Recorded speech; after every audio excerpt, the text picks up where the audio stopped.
مسند احمد میں ہے 12306 نمبر حدیث کہ سیدنا علی علیہ السلام لوگوں کو اللہ کا واسطہ دے کر کہتے ہیں کہ تم میں سے کون کون وہ شخص ہے جس نے سنا تھا جب نبی علیہ السلام نے غدیر خم کے موقع پر کہا تھا کہ من کنتم مولاہ فہذا علی مولاہ، تو 12 بدری صحابی کھڑے ہوئے، انہوں نے اس بات کی شہادت دی کہ ہم نے نبی علیہ السلام سے غدیر خم کے موقع پر سنا تھا کہ نبی علیہ السلام نے فرمایا کہ میں تمہیں تمہاری جانوں سے بڑھ کر عزیز نہیں ہوں، کیا میری ازواج تمہاری مائیں نہیں ہیں؟ تو سب صحابہ نے کہا کہ کیوں نہیں یا رسول اللہ صلی اللہ علیہ وسلم؟ تو نبی علیہ السلام نے حضرت علی کا ہاتھ پکڑ کر کہا کہ پھر جس کا مولا میں ہوں اس کا مولا علی بھی ہونا چاہیے، یعنی جس طرح تم مجھے اپنی جان سے بڑھ کر چاہتے ہو، اپنی جان سے بڑھ کر میرا ساتھ دیتے ہو، میرے لیے قربانی کا جذبہ رکھتے ہو، اسی طرح علی کا ساتھ دینا اور علی کے لیے بھی اپنی جان دینے سے گریز نہ کرنا۔ اس کا صحیح مطلب یہ ہے، یعنی کہ اپنی جان سے بھی بڑھ کر جس طرح مجھے چاہتے ہو اسی طرح علی علیہ السلام کو چاہنا۔ اہل بیت کا گھرانہ جب بھی اپنے فضائل خود بیان کرتا تھا تو وہ حالت مجبوری میں ہوتا تھا، لوگوں پر اہتمام حجت ہوتا تھا۔ تو علی علیہ السلام نے لوگوں کو اپنی اس فضیلت سے آگاہ اس لیے کیا کہ لوگوں یہ وقت ہے مشکل، یہ وقت ہے اسلام کے لیے قربانی دینے کا، کہ تم میرا ساتھ دو اور باغیوں کے خلاف قتال کرو اور اسلام کی عمارت جو کہ گر رہی تھی اسے اٹھانے میں میری مدد کرو۔ علی علیہ السلام کی یہ شخصیت نہیں کہ اگرچہ وہ اپنے فضائل بیان کرے، علی علیہ السلام نے کبھی اپنے فضائل بیان نہیں کیے، لیکن علی علیہ السلام بھی بہت زیادہ مجبور ہو گئے تھے لوگوں کو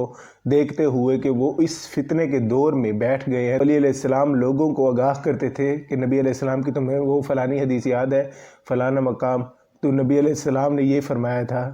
تو علی علیہ السلام لوگوں کو اکٹھا کرنے کے لیے، اسلام کی عمارت کو بچانے کے لیے اپنی فضیلت بیان کرتے تھے۔ اسی طرح مسند احمد میں ہے 3320 نمبر حدیث کہ مغیرہ بن شعبہ نے علی علیہ السلام کو گالیاں دی، تو سیدنا زید بن ارقم کہتے ہیں کہ میں نے مغیرہ بن شعبہ کو ڈانٹا کہ کیا تمہیں یاد نہیں کہ نبی علیہ السلام نے فرمایا تھا کہ مردوں کو گالی مت دیا کرو، تم علی علیہ السلام کو گالیاں دیتے ہو جبکہ وہ مر چکے ہیں۔ یہ ایک صحابی دوسرے صحابی کو گالیاں دے رہا ہے، تو اب لوگ کہیں گے کہ تھے تو وہ صحابی آپس میں برابر درجے کے تھے۔ تو اب میں جو حدیث بیان کرنے لگا ہوں اس سے صاف ظاہر ہو جائے گا کہ صحابہ میں مرتبے کے لحاظ سے کس قدر فرق تھا، اور نبی علیہ السلام کے نزدیک کون حقیقی صحابی تھا اور کون قانونی طور پر صحابی تھا۔ السلسلۃ الصحیحہ میں ہے 3277 نمبر حدیث کہ سیدنا خالد بن ولید اور عبد الرحمن بن عوف کا جھگڑا ہوا۔ سیدنا خالد بن ولید نے عبد الرحمن بن عوف کو کہا کہ تم یہ مت سمجھو کہ تم پہلے ایمان لائے تھے، تم سابقون الاولون میں سے ہو تو تم ہم پر برتری لا چکے ہو، جبکہ تمہارا اور ہمارا مقام اسلام لانے کے بعد برابر ہو چکا ہے۔ تو اس پر سیدنا خالد بن ولید نے بخاری اور مسلم میں بھی آتا ہے کہ ان کو کافی برا بلا کہا۔ تو نبی علیہ السلام کو جب یہ بات پتہ چلی تو نبی علیہ السلام نے فرمایا کہ خالد تم میرے صحابہ کو برا مت کہو، اگر تم میں سے اب کوئی شخص احد پہاڑ کے برابر بھی سونا خیرات کر دے تو ان کے درجے کو نہیں پہنچ سکتا۔ تو میرے بھائی نبی علیہ السلام نے صحابہ کا فرق صاف طور پر بیان کر دیا کہ صحابہ کون ہے جو حقیقی میرے جانثار ہیں، کون ہیں، اگرچہ وہ صحابی ہے لیکن مرتبے کے اعتبار سے اگرچہ وہ سابقون الاولون ہے تو ان کا مرتبہ ان سے کہیں بڑھ کر ہے۔ تو میرے بھائی یہ دیکھا جائے گا کہ جب بھی ہم دو شخصیات کو آپس میں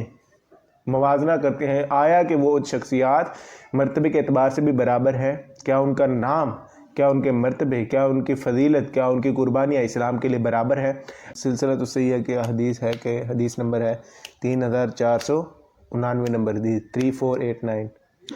کہ ابو ہریرہ رضی اللہ عنہ سے مرفوع روایت ہے کہ نبی علیہ السلام نے فرمایا کہ تم میں سے بہترین شخص وہ ہے جو میرے بعد میرے گھر والوں کے لیے بہتر ہوگا، جبکہ امت نے یہ کام نہیں کیا، ان کے ساتھ بہت زیادہ زیادتیاں ہوئیں، آج تک بھی زیادتی ہو رہی ہے کہ اہل بیت کا نام نہیں لیتا۔ اہل بیت نے اپنے سر کٹوا دیے لیکن ان کا سر آج بھی جھکا ہوا ہے، اس وجہ سے کہ ان کی قربانیوں کو بیان نہیں کیا جاتا۔